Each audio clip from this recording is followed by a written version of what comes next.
Hi viewers. நாம் இன்றைக்கி பார்க்க போகிற கதை இனிமையான இனியா.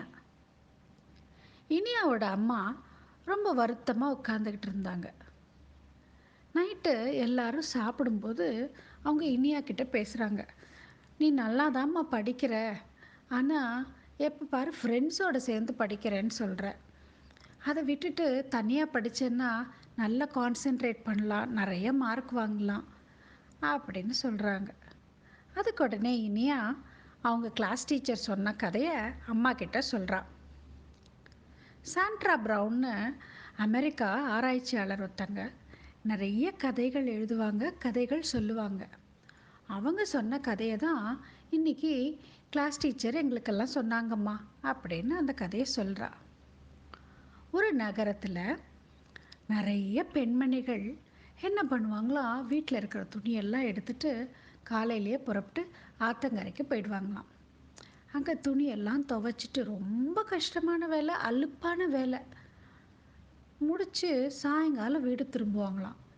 வீடு திரும்பும்போதே ரொம்ப அசதியாக இருக்குமா எல்லாருக்கும். அந்த மாதிரி நேரத்தில் தான் வாஷிங் மிஷின் அறிமுகமாயிருக்குமா. உடனே அந்த நகரத்தில் எல்லார் வீட்லேயும் வாஷிங் மிஷின் வாங்கிட்டாங்களாம்.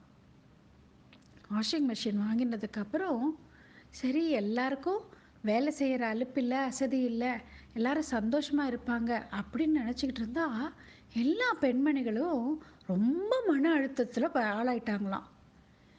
என்னடா எல்லாரும் இப்படி இருக்காங்களே அப்படின்னு பார்த்தா ஒரு விஷயம் புரிஞ்சுதா எல்லாருக்கும்.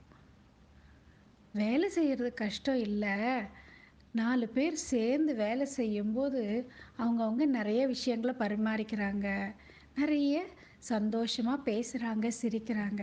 ஆனால் இந்த வாஷிங் மிஷின் வந்ததுக்கப்புறம் யாருக்கும் அடுத்தவங்களோட பேசுகிறதுக்கே நேரம் இல்லை. ஏன்னா யாரும் வெளியிலேயே போகிறதில்ல, ஆற்றங்கரைக்கு போகிறதில்ல.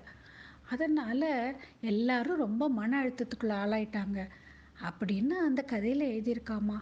இதை சொல்லிவிட்டு எங்கள் டீச்சர் என்ன தெரியுமா சொன்னாங்க, அதனால தான் எப்போவுமே சேர்ந்து படிச்சிங்கன்னா ஒருத்தருக்கு வர சந்தேகங்களை உடனே நிவர்த்தி பண்ணிக்கலாம்.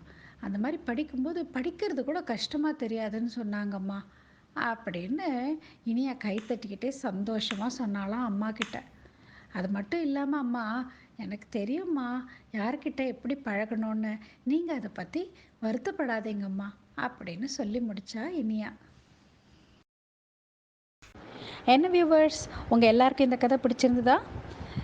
மறக்காமல் லைக் பண்ணுங்கள், ஷேர் பண்ணுங்கள், இந்த சேனலுக்கு சப்ஸ்கிரைப் பண்ணுங்கள்.